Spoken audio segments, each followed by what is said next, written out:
So the two case studies that we have prepared, one would be on dealing with construction permit.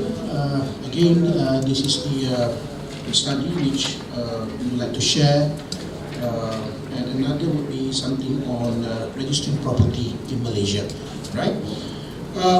These two initiatives are still ongoing because reports are being produced every year by World Bank, so it is an ongoing initiative. But I would like to share with you what have been the progress, I would say success, especially on the construction permit, and also some of those things that we learned, especially on registering property, where a lot more need to be done. Next slide, please. I've got my remote here.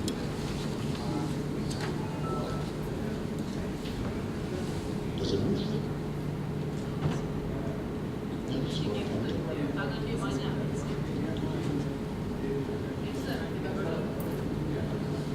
Still doesn't move. Start the next one.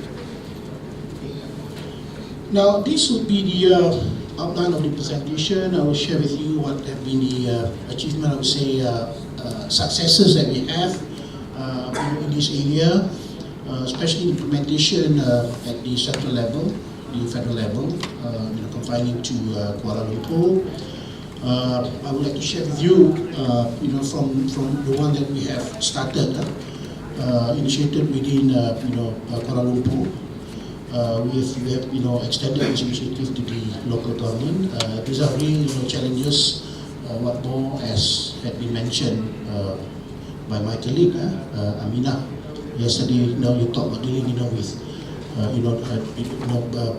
state government, also local authorities. Malaysia is a federation, so you're talking about dealing with different levels of government. Of course, we would like to share with you what are those future challenges that we have and the way forward.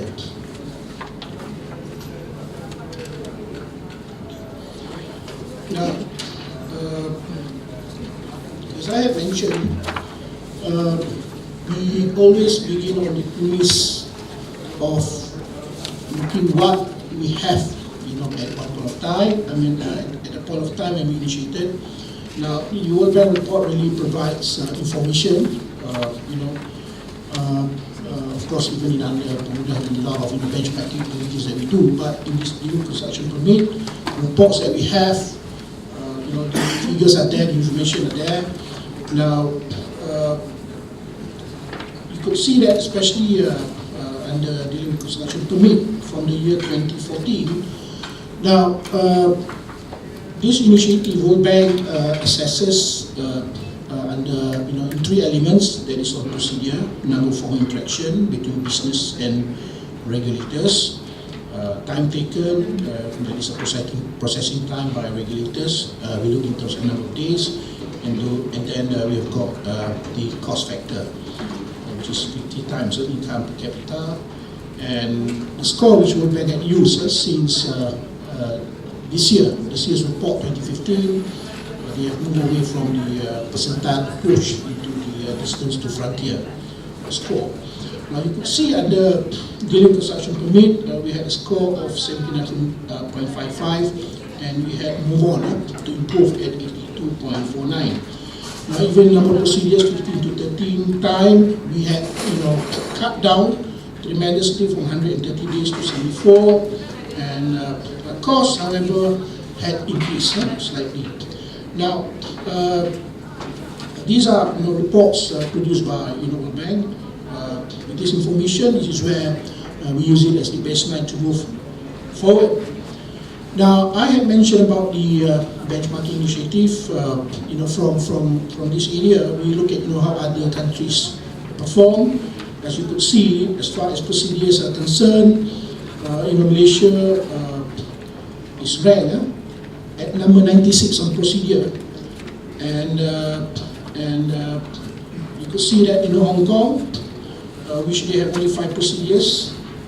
Denmark, Sweden, Thailand, they have got 7. These are countries better than us. We have got 13. Time taken, as I had mentioned earlier, 74 days. Singapore took 26. Korea took only 29 days. And cost, you could see the other countries which are very much more better than Malaysia. slide, please. Yeah.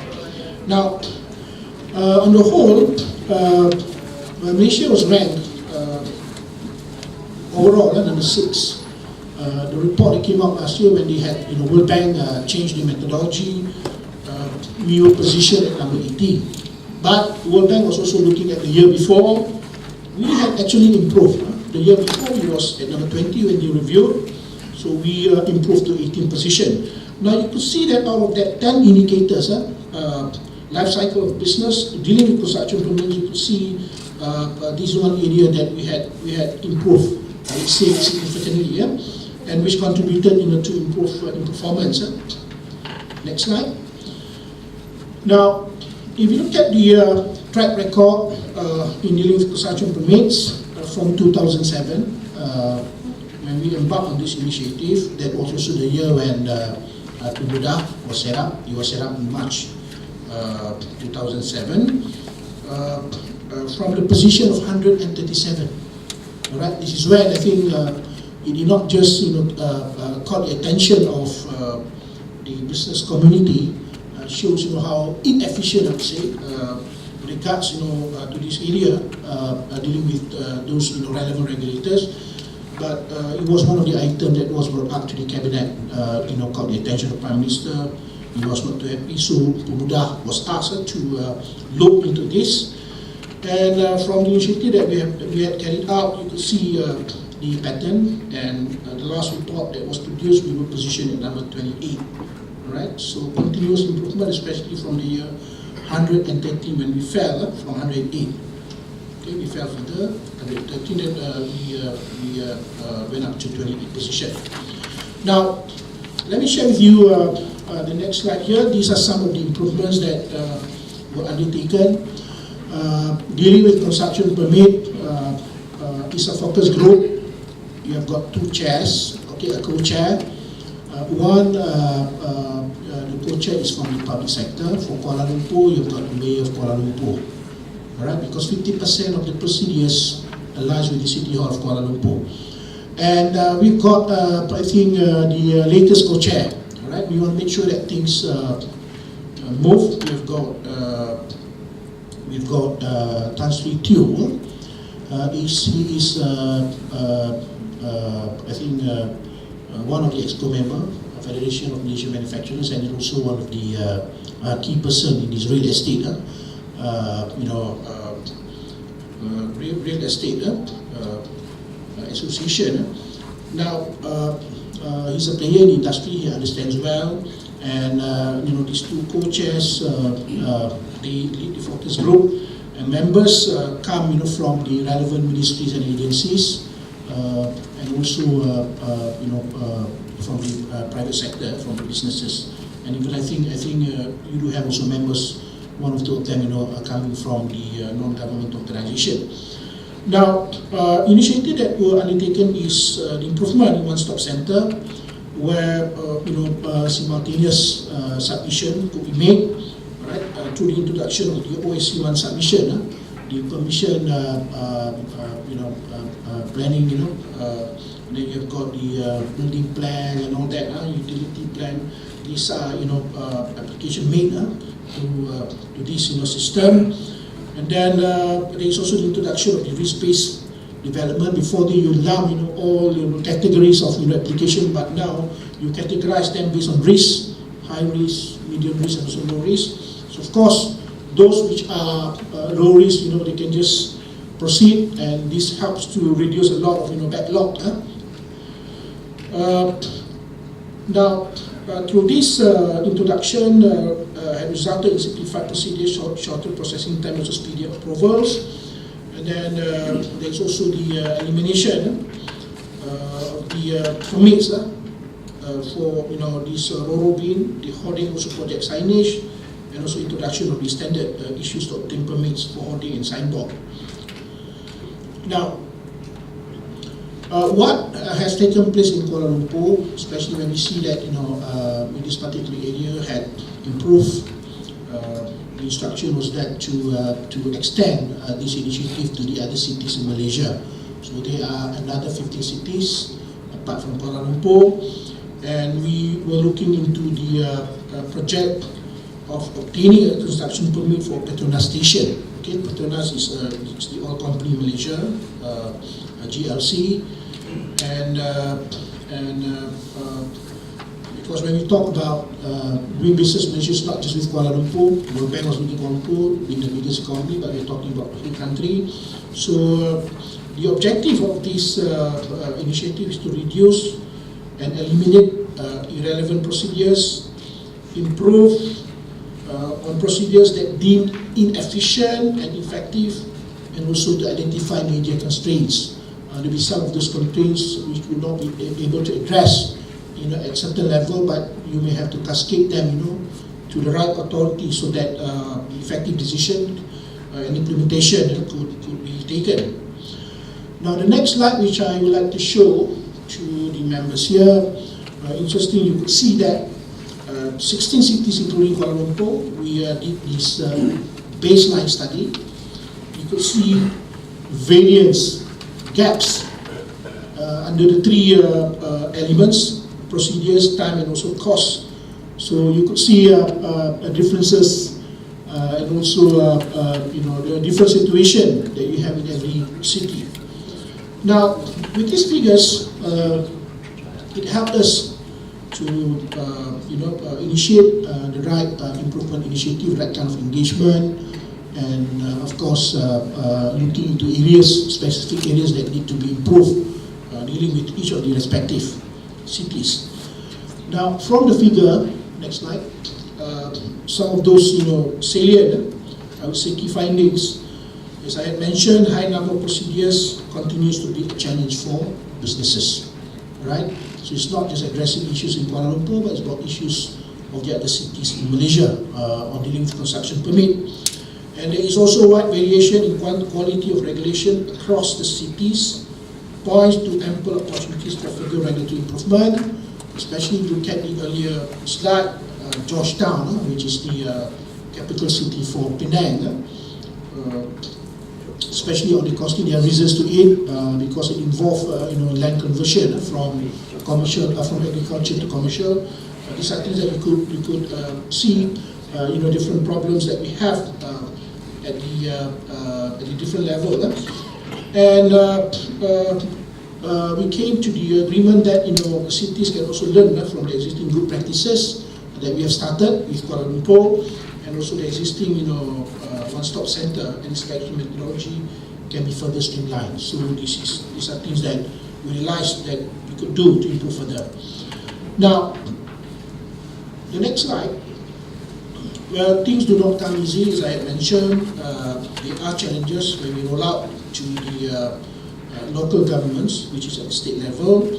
Now, as far as issue of federal compliance, local authorities are answerable to the state government, right? So, of course, we can have the federal law, which comes in the form of act, but at the state level, they've got their own, bylaws, ordinance. So these are laws at the state level which are being crafted out to meet requirement of the local environment, local context. So we have got issue of compliance, which is being issued at the federal level, and then customization against standardization. The local authorities operate on localization or local requirement, local issues. They've got their own local stakeholders. And of course, state legislation against the federal legislation. Variation in targets. Each state, they have their own targets to achieve. And of course, you've got the national targets. So these are issues.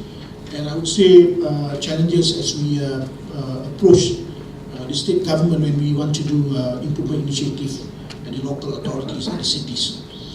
Now, there is also a future challenge here. The World Bank is introducing the new measurement. Some of the new aspects that will be added to the indicator set, such as, does the building code follow good practices? Is it really accessible? So these are things that you need to show, you need to make it available, you need to have evidence. But of course, definition, we see good practices, by World Bank standard. These are things we have to see that it is in place. And who approved the design? How are inspections carried out before, during, and after construction, right? So these are things they are looking at. And of course, now the qualification of the professionals. It's also taken into account what are those qualifications required for the professionals in reviewing plans or conducting inspections, and what are the rules on liability and insurance. So these are new areas which World Bank will be looking into. Now, as I had mentioned, as far as the performance, the building construction unit for Kuala Lumpur at the federal level, I think further improvement, had taken place. You could see that procedures, cut down, number of days cut down, which was informed, I think, by the team. There has been further improvement. I think procedure to the extent it has now been cut down to less than 10. Right? Of course, these are things that that will have to avail to World Bank when they come over. They are not just looking at numbers; we're looking at the system and processes that we have in place. Even number of days cut down. Now, the way forward on this OSC 3.0 one-stop center here, we need to have significant step put into place towards driving an effective and efficient, transparent building regulatory system, as all parties could reap the benefits of having a simpler procedure in place and speedier approval process. It's not just about having a system. We want to make sure that system is really effective. Right? It also accommodates the requirement of stakeholders, of businesses. Now you have system in place. You've got new framework, put into place, procedures and all that. But the right kind of capacity building, because you have to make sure that the principal submitting person, the personnel of the technical agencies, right, the businesses, they are all aware. They all having the same understanding. But of course, to manage all that, especially on the part of the technical agencies, they should also be made, familiar and have that competency, with the system. So training and hands-on sessions, have been conducted regularly for processing officers, submitters, and contractors. And as I had mentioned, it's not easy dealing with with the states in Malaysia. What more under the current political landscape? What more? The government has really embarked on public engagement, listen more to the people and all that.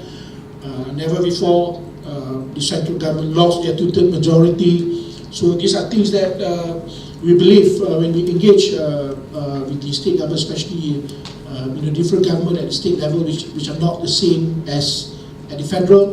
We believe that if they've got all the facts, figures, right numbers, especially all these could lead to benefits and improvement at the local authority level. I think it doesn't matter on which side you are.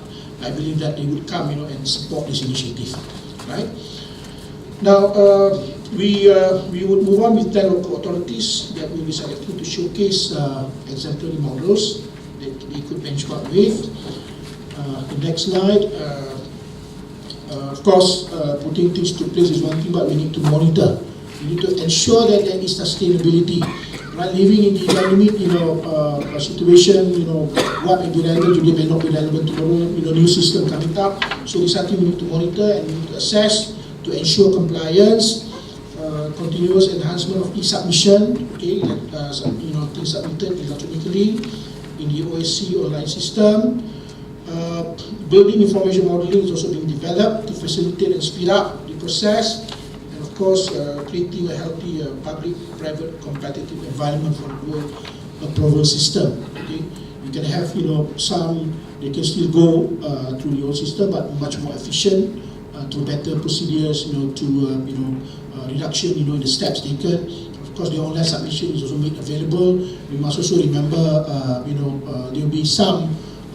These citizens who are involved, they may not have access, okay, in terms of the internet connection and all that. So we do provide options for them.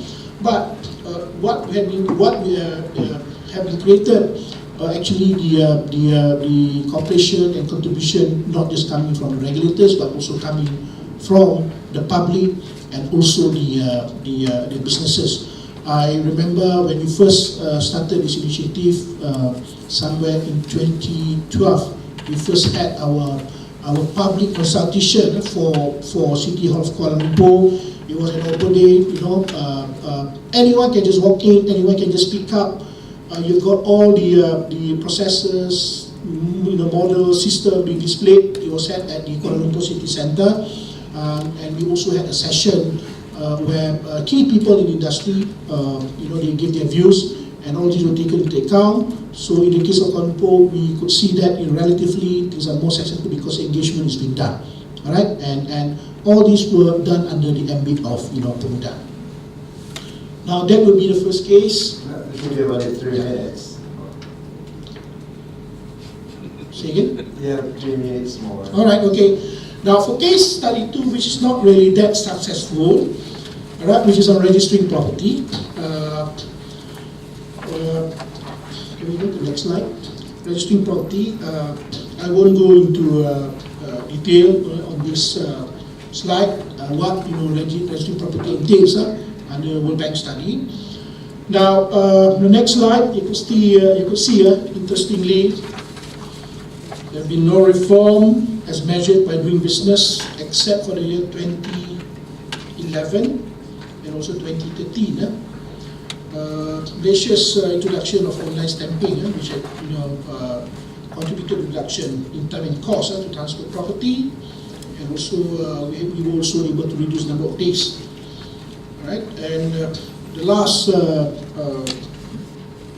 in the last report that came out, there was no improvement recorded in this area. Next slide. Now, again, we believe to look at benchmarks. Where are those benchmarks? Then you could see countries like Georgia, they had a score of almost perfect score 99.88. And Malaysia, as of DB 2015 report, we were positioned at number 75 out of 189 economies, and our index score was at 71.16. We have 8 procedures. The benchmarks have got only 1 procedure time. We took 13.5 days. Georgia, New Zealand, Portugal, they just took only 1 day. And cost, we stood at 3.3%. We should bear in mind also, even registering property was an initiative that started off much earlier than dealing with construction permit. I remember I was not part of Muda, I was still in Sarawak serving the regional office.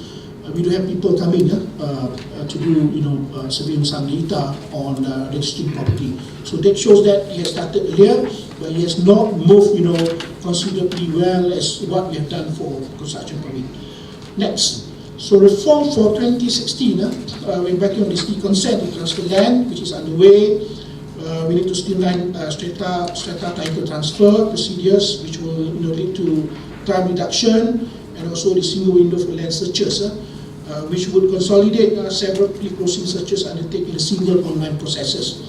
Now, the impact of the reforms, the next slide, you can see that this initiative, although these initiatives are much needed, they are not related to what doing business is not measuring. So this is a point whereby we look at what would be more relevant, what would be more pressing, coming from stakeholders. So these are initiatives that we are doing to make things better. But of course, being mentioned here, this is not what World Bank will be mentioning. So again, there won't be any reform records as far as the method being used by World Bank. And of course, you've got a single window for land searches. These will consolidate to 5 procedures, but only 3 were recognized. Now, the next slide we would like to share with you, there are some non-favorable factors which led to this, I would say, really not that successful in this area. Now, declining private sector participation. We realized in the focus group itself, when we have meetings, we call up meetings, we need to get feedback and all that.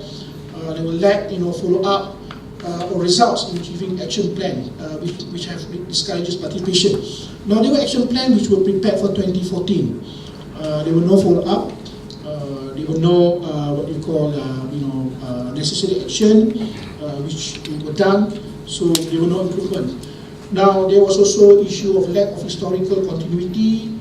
The Doing Business 2016 action plan developed by the focus group seemed to have no connection with past work plan. So members would like to see what is it that we have done earlier, what is it we have planned earlier, so that they can see continuity rather than what you planned earlier, you forget about it, nothing is done, and then you came up with another set, of plans that need to be done. So these are some of the observations that we saw. And the next slide is on lessons learned. We must pursue past work plans to completion. Look at what we have planned earlier. It was not just a plan that was developed by just for we even got independent expert on World Bank methodology. He came here. The plan was developed. So we need to make sure that those plans in 2014 were carried out, were implemented until completion. Now the secretariat role is very important.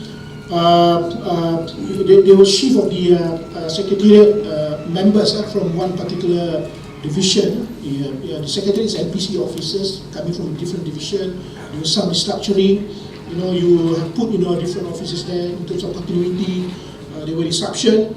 So we want to make sure that we need to get good secretariat members to really support the focus group in this improvement endeavor. And of course, to develop a web-based net portal. Malaysia has an apparently well-developed portal, but access is highly limited. So, friends, you could see there's two case study, registering property. We have got this dubious owner. It is one area out of 10 areas where we were ranked, I think, the worst, right? And we could feel that we may not be improving the next 1 or 2 years to come. A lot more need to be done as compared to dealing with construction permit. Thank you.